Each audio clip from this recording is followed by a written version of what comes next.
नमस्कार दोस्तों, आप सभी का हमारे इस YouTube चैनल पर बेहद बेहद स्वागत है। जैसा कि जहाँ से हमने ये सीरीज़ स्टार्ट की थी वहीं से इसको हम कंटिन्यू कर रहे हैं। दुर्भाग्यवश इन दिनों में मालिक और श्रमिक वर्ग में दिन दिन खाई चौड़ी होती जा रही है। जो ये मालिक वर्ग है और जो श्रमिक वर्ग है, जो एक दूसरे के साथ में कोरिलेट होकर एक संपदा यानी कि उत्पादन को एक नया रूप देते हैं, तो इन दिन ब दिन इनकी जो खाई है चौड़ी होती जा रही है, इनके अंदर दूरियां बढ़ती जा रही हैं और सहयोग के सूत्र शिथिल हो रहे हैं। उसका परिणाम उत्पादन की कमी के रूप में सामने आ रहा है। इसका परिणाम क्या हो रहा है कि उत्पादन की कमी यहाँ पर 101% हो रही है और महंगाई बढ़ रही है। तो आपको पता है, जब ये सहयोगी नहीं होगा तो महंगाई एक्चुअल में बढ़ेंगी।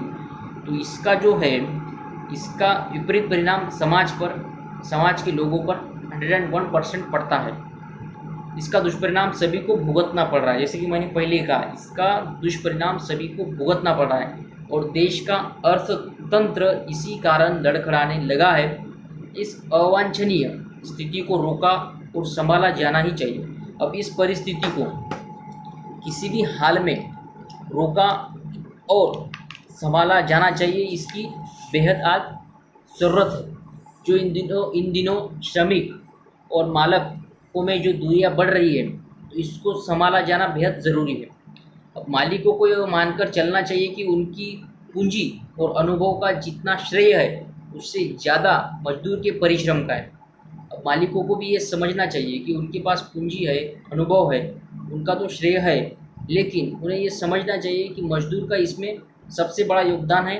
हमारी फैक्ट्री हो या फिर कोई किसी भी प्रकार का हमारा प्रोजेक्ट हो, उसको चलाने में मजदूर का श्रेय ज़्यादा होता है। श्रम के बिना उसकी पूंजी और ज्ञान अपंग है। अगर श्रम ही नहीं रहेगा तो उसकी पूंजी और ज्ञान एक्चुअल में अपंग है, उसका वो व्यर्थ है। इसलिए उत्पादन में से उचित अंश को श्रमजीवी को भी दिया जाए। यह न्यायानुकूल है, इसलिए दिया जाए और इसीलिए भी दिया जाए कि आवश्यक सुविधाएं मिलने पर ही श्रमिक अपनी शारीरिक और मानसिक क्षमता ठीक रख सकता है और उसी आधार पर अपना कर्तव्य ठीक तरह निभा सकता है। अब वो किसी के लिए श्रम कर रहा है तो उसे भी कुछ न कुछ उसमें लाभ मिलना चाहिए, यानी कि उसकी भी आर्थिक परिस्थिति जब सुधरेंगी तभी उसकी शारीरिक, मानसिक और घरगुती परिस्थिति ठीक होंगी, तभी वो किसी के लिए अच्छी तरीके से काम कर पाएगा। उचित मुबदला जब उसे मिलेगा तब। तो मालिकों को ये चीज़ें समझनी चाहिए। इसलिए उचित यही है कि लाभ का जितना अधिक अंश श्रमिक को दिया जा सकता हो उतना उन्हें वेतन, बोनस अथवा अन्य सुविधाओं के रूप में दिया जाए और उनके सम्मान का उचित ध्यान रखा जाए।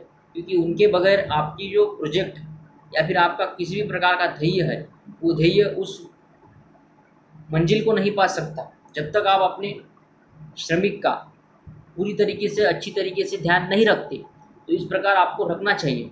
दूसरी ओर श्रमिकों को भी पूर्ण सहयोग की भावना लेकर चलना चाहिए और ध्यान रखना चाहिए कि उत्पादन बढ़ाकर वे समाज की महत्वपूर्ण सेवा कर रहे हैं।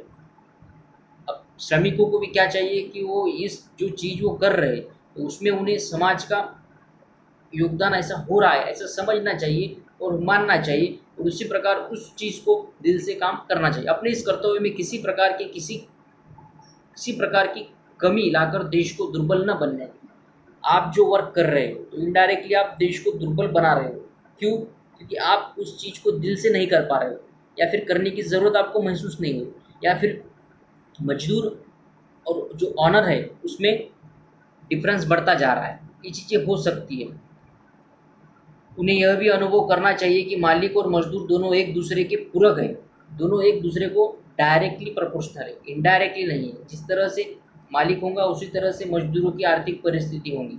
ये आपको समझना चाहिए। परस्पर सहयोग के बिना दोनों की ही गाड़ी रुक जाएंगी। अगर परस्पर सहयोग नहीं करेंगे तो ये गाड़ी यहाँ पर ही रुक जाएंगी और उस अवरोध का दुष्परिणाम सारे समाज को भोगना पड़ेगा। अब उस अवरोध का जो दुष्परिणाम है वो सारे समाज को भुगतना पड़ सकता है या फिर पड़ेगा। तो इस प्रकार मालिक और मजदूर में कोरिलेशन बहुत स्ट्रांग होना चाहिए, ताकि जो कुछ भी आप ध्येय अपनाना चाहते हो वो उस वक्त उस लेवल का हो कि उसमें संपदा हो, संतुष्टता हो। इस प्रकार इन दोनों के बीच में तारतम्य होना चाहिए। दोनों directly proportional to each other है। जैसा कि गणितीय सूत्र में कहा जाए तो आप समझ रहे हो मैं किस लैंग्वेज में किस तरह आपको समझा रहा हूँ, ताकि ये चीज़ें आपको बहुत अच्छी तरीके से समझ में आ जाए। तो ये सीरीज का हमारा एक दूसरा वीडियो था। मिलते हैं हम तीसरे वीडियो में, और तीसरे वीडियो के लिए आपको चाहिए इस वीडियो को पूरा देखें और चैनल को सब्सक्राइब ज़रूर कर ले। मिलते हैं नेक्स्ट इस सीरीज के नेक्स्ट वीडियो में। तब तक के लिए बहुत बहुत धन्यवाद। जय हिंद, जय भारत, जय जवान, जय किसान।